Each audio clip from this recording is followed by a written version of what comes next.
Fee clear చేయకపోతే hall tickets ఇవ్వమంటారు, తిప్పించుకుంటారు, ఘోరంగా తిప్పించుకుంటారు sir మమ్మల్ని అయితే. ఫీజు క్లియర్ చేయాల్సిందే ఫస్ట్. పార్టీలో కేసీఆర్ గారికి 100 కోట్లు ఇచ్చారు, మరి మీకు ఫ్రీ ఇస్తే సీట్ ఎందుకు అర్థం కాదు? 300 కోట్లు, 400 కోట్లు, 400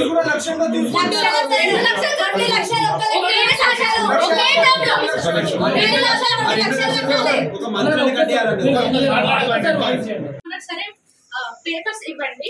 మా అమ్మాయి తప్పకుండా రాసిందా? రాసినాం ఫెయిల్ అయిన ఎగ్జామ్ ఆ పేపర్ కావాలి, పేపర్ కావాలని రిక్వెస్ట్ చేసేసి రూల్స్ అనేది ఇష్టం, రూల్స్ అనేది స్టేట్లో పోతాము అది ఇవ్వాలని లేదా? బీసీ గారు ఒకసారి చెప్పండి. ఇవ్వరాదా? స్టేట్మెంట్ రైటేనా? ఓపెన్ కాదు చెప్పండి సార్. పేపర్స్ డబ్బులు తల్లిదండ్రులు లేని వాళ్ళకు, ఫాదర్ లేని వాళ్ళకు ఫ్రీ సీట్లు ఇవ్వమనండి, హాస్పిటల్లో ఫ్రీగా ట్రీట్మెంట్ చేయమనండి. మేము ఈ ఏరియాలో చూస్తా ఓ సోషల్ వర్కర్ ఉంటా, అతని కోసం అతనికి ఒక చౌకీదారులా పనిచేసి ఎవరిని పోటీ చేయకుండా ఫ్యూచర్ గా యునానిమస్ గా ఆయన బతికినంత కాలం, ఆయన కొడుకులు బతికినంత కాలం, ఆయన బతికినంత కాలం కాదు, కొడుకులు మన్మరాళ్ళు కూడా బతకొచ్చు. పాలు పూల కాడికి వచ్చి అలా ఎన్నో లక్షల కోట్లకు వెళ్ళిపోయాడు కాబట్టి బతికినంత కాలం ఆయనకు డబ్బులు అవసరం లేదు, ఫ్రీగా చేయమను. ఆయనకు జీవితకాంతం ఆయనే మంత్రి, ఆయనే ఎమ్మెల్యే. మేము 100% రాసిస్తాను. నేను పాలిటిక్స్ లో ఉంటా, సోషల్ సర్వీస్ చేస్తా. ఆయనకు ఒక పిఏలా పనిచేసి ఎవరిని పోటీ చేయకుండా అవసరమైతే ఇంటికి పోయి బతిలాడి యునానిమస్ గా డిక్లేర్ చేపిస్తా లైఫ్ లో. ఇది నా పర్సనల్ రిక్వెస్ట్. ఎలా మరి నేను హెచ్ఓడి గారిని అడుగుతా ఉన్నా, బీసీ గారిని అడుగుతా ఉన్నా, పిల్లలకు న్యాయం చేస్తే wheel move out from here. వాళ్ళకి ఏమి అవుతుంది మనకి. ఇప్పుడు మీ డిస్కషన్ అంతా రాగమ్మా, మీ పురుగులకు రాకుండా నేను చూసుకుంటా. నేను మీకు మాట ఇచ్చిన, మీకు స్టూడెంట్స్ ఎలాంటి ప్రాబ్లం లేకుండా బీసీ చెప్పిన పేరెంట్స్ ని మాట్లాడదాము. బీసీ గారు ఫస్ట్ మీకు న్యాయం అయితే పేరెంట్స్ మాట్లాడే అవసరం లేదు. ఇన్ని రోజులు వాళ్ళు బీబీఏ ఉంటుండే, ఇప్పుడు ప్రజెంట్ పారామెడికల్ చేసిడు, ఇష్టం ఉన్నట్టు బిల్డింగ్ కడుతూ లేబుల్ షిఫ్ట్ చేసుడు. అసలు మాకంటూ ఒక రూల్ లేదు, రెగ్యులేషన్ లేదు. ఏంది సార్ గిట్ల అంటే మా ఇష్టం ఉన్న రూల్స్ చేసుకుంటాం, ఇష్టం ఉన్నట్టు చెప్పుకో. స్టూడెంట్స్ పెట్టుకొని అన్డ్యూ అడ్వాంటేజ్ తీసుకుంటున్నారు. చెరువులలో కట్టినా ఏడ కట్టినా స్టూడెంట్స్ దృష్టిలో పెట్టుకొని ఎవరు రారు లీడర్లు అని చెప్పి. కానీ నేను అటువంటి లీడర్ కాదు, స్టూడెంట్స్ కు న్యాయం చేస్తా, అవసరమైతే వేరే ప్లేస్ కి షిఫ్ట్ చేపిస్తా. కానీ దీన్ని వదిలిపెట్టే సమస్య లేదు. మొన్న కూడా అక్కడ చెరువుల కబ్జా పెట్టి ఇప్పుడు కాదు, అది ఎప్పటి నుంచో దాదాపు ఒక 17 years నుంచి కొట్లాడుతున్న అక్కడ ఒక జేసీ ఫామ్ చేసి దాన్ని ప్రభుత్వం మీద వేస్తుంది, కోర్టు కమిషన్ వేసింది. అక్కడ కూడా స్టూడెంట్స్ పంపించి గొడవ చెప్పి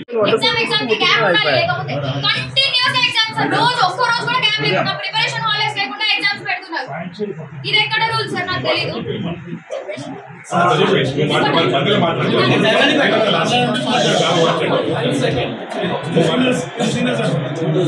ఫస్ట్ బ్యాచ్ కాలేజ్ కి ఫస్ట్ బ్యాచ్ మాదే ఫస్ట్. మేము 5 years స్టూడెంట్, మేము ప్రజెంట్ 3rd year ఉంటున్నాం. ఫస్ట్ ఏం మాట్లాడుకోవాలంటే ఇది ఐకార్ లేదు, కాలేజ్ ఐకార్ ఉందని చెప్తే ఇట్లా తీసుకుంటాం. As per ICAR rules 120 members ICAR ఉందని చెప్పిన ముందు ఐకార్ వస్తేనే కంప్లైంట్ తీసుకోండి. ఐకార్ ఉందని తీసుకున్నారు, చీటింగ్ కేసు పెట్టండి. It's very serious. మీరు ఇక్కడ కాంప్రమైజ్ అయితే మాత్రం నేనే గొడవ చేస్తా, నేనే దిగుతా. నాకు తట్టుకోలేదు.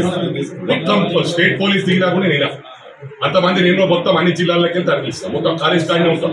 స్టూడెంట్స్ దృష్టిలో పెట్టుకొని స్టూడెంట్స్ భవిష్యత్తు పాడవుతుందని మేము కాలేజీకి ఎంటర్ కాలేదు. This is the first time I entered into college. 120 members తీసుకోవాలి యాజ్ పర్ ఐకార్ రూల్స్. కానీ ఇక్కడ ఎంతమంది ఉన్నారు? మినిమం 500 ఎబో ఉన్నారు. అంటే ఇప్పుడు పోయేటో 120 కన్నా ఎక్కువనే 120 మందే పోతారు కదా. అంటే మీలో మొత్తం బ్యాక్ లాగ్ ఇది దేనికి ఫీల్ లో ఎందుకు తీసుకున్నారు? అదే కదా 400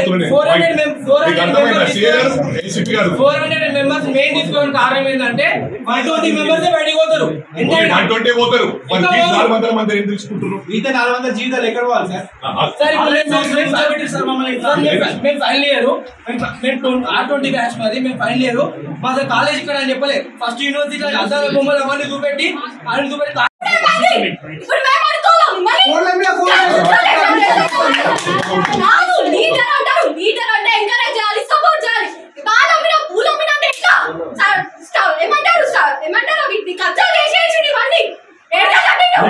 జరిగాయి అని చెప్పడం. సార్ ఇప్పుడు పేరెంట్ వచ్చింది సార్, పేరెంట్ వస్తే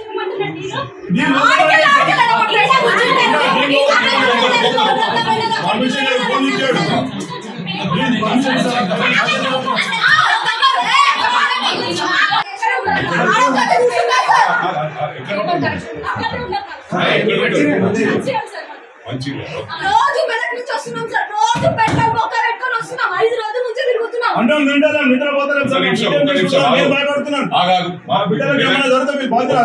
ఒక్క నిమిషం అన్న, మెదక్కోళ్ళు వచ్చిన ఇక్కడ ధర్నా ఇస్తారు అదే సార్ మెదక్కోళ్ళు చాలా మంది ఉన్నారు నాకు తెలుసు. Detention is main. Detention one subject okay, me rule ప్రకారం యాక్సెప్ట్. కానీ మీ రూల్స్ ఏంటనేది ఎక్కడ ఎవరికి తెలియదు. మీరు అన్నదే రూల్ తప్ప ఈ రూల్ ఇది అని ఎక్కడైనా కనిపిస్తే నోటీస్ బోర్డులో ఉంటే అందరికి తెలిస్తే ఆ రూల్ ఫాలో అవుతుంది. అది ఐకా రూల్స్ ఉన్నాయా, గవర్నమెంట్ ఆఫ్ ఇండియా రూల్స్ ఉన్నాయా, అదొకటి అందరికి పబ్లిష్ అయ్యేటప్పుడు చూడండి. తర్వాత ఒక సబ్జెక్ట్ ఉంటే డిటైన్ చేస్తున్నారు యాక్సెప్టెడ్ ఉంటాం. ఓ సంవత్సరం కానీ 5 సార్లు పేపరు అందులో పాసింది మార్కులు వేసింది డిటైన్ చేసి ఉందో మాకేం తెలియదు. 5 సార్లు పాస్ కాకపోతే అంటే మీ దగ్గర మరి ఇప్పటిదాకా అందరూ పిహెచ్డి చేసిన ప్రొఫెసర్స్ ఉండాలి. మరి ఇబ్బందులను పెట్టి వీళ్ళందరూ పాస్ మాట కదా. అంటే పిహెచ్డి చేసిన ఉంటే మంచిగా చెప్తారు. తర్వాత ఒక అమ్మాయి 5 సార్లు ఫెయిల్ అంటే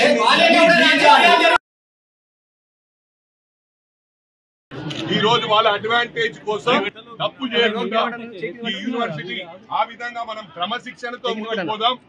నేను పోలీస్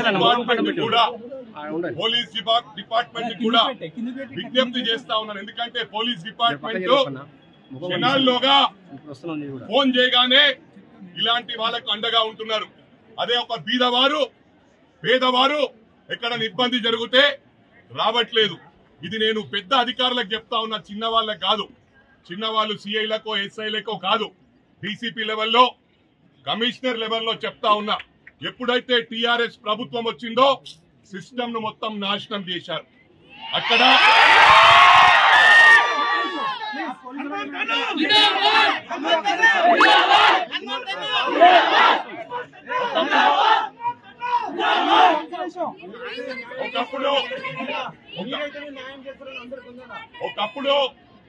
ఒకప్పుడు ఎలా ఉండే అంటే ఒక ఐపీఎస్ ఆఫీసర్ అయినా ఒక ఐఏఎస్ ఆఫీసర్ అయినా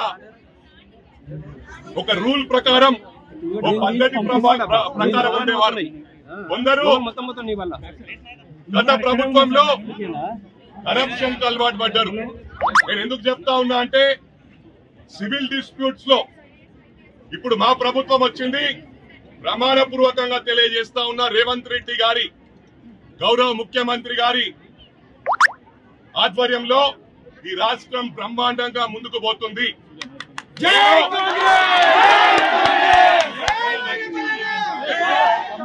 నేను ఎన్నికల పోటీ చేయట్లేదు. 5 సంవత్సరాలు ఓటు అడగదలుచుకోలేదు. వేరే వాళ్ళ కోసం అడుగుతాను, నా కోసం అడగను. ఇలాంటి వాళ్ళు ప్రభుత్వ భూములు, ఫారెస్ట్ భూములు, చెరువులు, స్టూడెంట్స్ దగ్గర అడ్డగోలుగా వసూలు చేసే వాళ్ళను నిలదీసి సిస్టమ్ ను మార్చే వరకు నేను వదిలిపెట్టానని చెప్పి కూడా ఈ 5 సంవత్సరాలు ప్రభుత్వానికి అదే విధంగా మా గౌరవ ముఖ్యమంత్రి గారికి చెడ్డ పేరు రాకుండా నేను ప్రతి ఒక్కటి కూడా మానిటర్ చేస్తాను. నేను ఒకటి మరోసారి కలెక్టర్ కు అదే విధంగా పోలీస్ కమిషనర్ కు డిప్యూటీ కమిషనర్లకు అందరికి కూడా విజ్ఞప్తి చేస్తా ఉన్నా. ఫస్ట్ సివిల్ డిస్ప్యూట్స్ లో వెళ్లకుండా ప్రభుత్వ భూములు కాపాడండి. చెరువులు ఎక్కడైనా కబ్జా అయితే మీకు టోటల్ గా గౌరవ ముఖ్యమంత్రి గారి నోటీసులో పెట్టి వారితో పూర్తిగా మీకు పవర్స్ ఇప్పిస్తాము. చెరువుల భూములు కాపాడండి, ఫారెస్ట్ భూములు కాపాడండి, విద్యార్థులను కాపాడండి. ఏదైతే గత ప్రభుత్వ సపోర్ట్ తో యూనివర్సిటీస్ పెట్టారో, ప్రైవేట్ యూనివర్సిటీస్, అక్కడ రిజర్వేషన్స్ రద్దు చేశారు. ఇది చాలా అన్యాయం అని చెప్పి కూడా ఈ సందర్భంగా తెలియజేస్తా ఉన్నా. ఈ ప్రైవేట్ యూనివర్సిటీలో మరి నా పర్సనల్ ఫీలింగ్, పేద వారికి, తల్లిదండ్రి లేని వారికి ఫ్రీగా ఉచితంగా చదివించాలని చెప్పి కూడా యూనివర్సిటీని రిమైండ్ చేస్తా ఉన్నా. ఏదైతే విద్యార్థులకు ఇక్కడ అన్యాయం జరిగిందో, గతంలో దీంట్లో మర్డర్లు జరిగాయో, సూసైడ్లు జరిగాయో మీ అందరికి కూడా తెలుసు. ప్రభుత్వం అండతో, మంత్రి అండతో అది బయటకు రాకుండా కప్పిపుడ్చారు. అవన్నిటిని కూడా బయటకు తీస్తామని చెప్పి కూడా ఈ సందర్భంగా తెలియజేస్తా ఉన్నాం.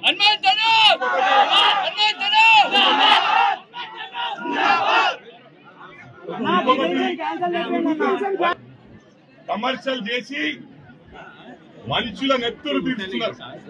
ఇది గమనించాలా?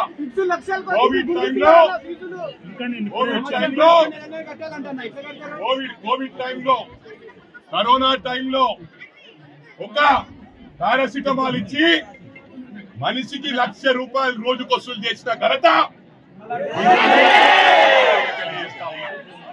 ఇవాళ అందరికీ ప్రజానికానికి విజ్ఞప్తి చేస్తున్నా. అదే విధంగా అరుంధతి హాస్పిటల్ కానీ ఫ్రీగా ఉచితంగా చూస్తామని చెప్పి ఎన్నికల్లో ప్రామిస్ చేసి ఈరోజు డబ్బులు వసూలు చేస్తా ఉన్నారు. మీరు ఎవరికున్నా నోటీస్ తెచ్చినా వెంటనే అక్కడికి వచ్చి మీకు ఉచితంగా వైద్యం చేయిస్తానని చెప్పి కూడా ప్రమాణపూర్వకంగా తెలియజేస్తా ఉన్నా. మరొకటి సిఏ గారు ఒక్క నిమిషం సిఏ గారికి ఫోన్ చేయడం జరిగింది.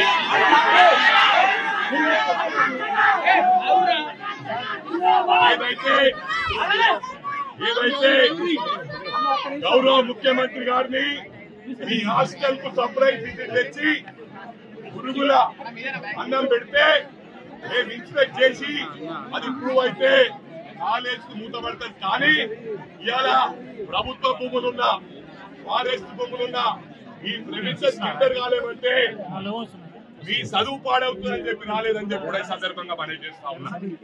దానిక ముందు ఈ విధంగా జరగదు, అన్నిటికీ కట్టడి చేస్తామని చెప్పి సభాముఖంగా మనం చేస్తా ఉన్నా. సిఏ గారికి ఫోన్ చేసినప్పుడు లాఠీ చార్జ్ చేస్తా అని చెప్పాడు. నేను సిఏ గారికి రిక్వెస్ట్ చేశాను 5 minutes లో వస్తున్నా, అలాంటివి చేయొద్దని చెప్పాను. మరోసారి కూడా విజ్ఞప్తి చేస్తా ఉన్నా, మీ పెద్ద అధికారులు చెప్పినా కూడా మీరు ఎలాంటి చర్యలు తీసుకున్నా సీరియస్ యాక్షన్ ఉంటుంది. క్రమశిక్షణకు మారు పేరు విద్యార్థులు అని చెప్పి సందర్భంగా తెలియజేస్తా ఉన్నా. మీరు ఏదైతే క్రమశిక్షణతో ఉన్నారో అందరికి కూడా చేతులెత్తి దండం పెడతా ఉన్నా. మీ తరఫున నేను డిస్కస్ చేస్తాను, మీకు న్యాయం చేస్తాను.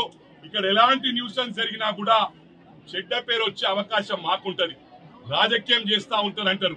ఇలా రాజకీయ నాయకులు చాలా వరకు సబ్సైడ్ అయిపోతా ఉన్నారు. ఈ టిఆర్ఎస్ ప్రభుత్వం వచ్చిన తర్వాత డబ్బులకు కొనుగోలు చేస్తా ఉన్నారు. న్యాయం అమ్ముడు పోతా ఉంది. కాబట్టి ఈసారి పార్లమెంట్ లో నిలబడమన్నా నేను ఈ 5 సంవత్సరాలు నిలబడనని చెప్పి గౌరవ ముఖ్యమంత్రి గారికి రిక్వెస్ట్ చేశాను. గౌరవ ముఖ్యమంత్రి గారు ఒప్పుకున్నారు. ఈ 5 సంవత్సరాలు ప్రజల తరఫున విద్యార్థి తరఫున పోరాడతానని చెప్పి కూడా ఈ సందర్భంగా మనం చేసి ఇక్కడ వైస్ ఛాన్సలర్ తో డిస్కస్ చేసి మీ ఏవైతే సమస్యలు ఉన్నాయో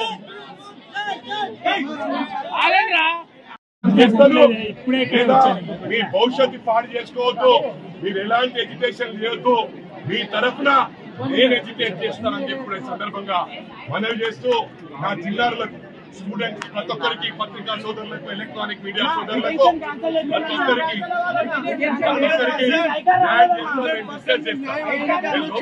ఎందుకంటే ఐకార్ రూల్స్ ప్రకారంగా చూసుకుంటే మనకి ఓన్లీ క్రెడిట్ ప్రకారంగానే డీటెయిన్ చేయాలి. కానీ మాకు ఒక్క సబ్జెక్ట్ ఉందని డీటెయిన్ చేస్తున్నారు. దీనివల్ల మాకు థర్డ్ ఇయర్ అని ఒక 1 year వేస్ట్ అవుతుందన్న. అది కాదమ్మా,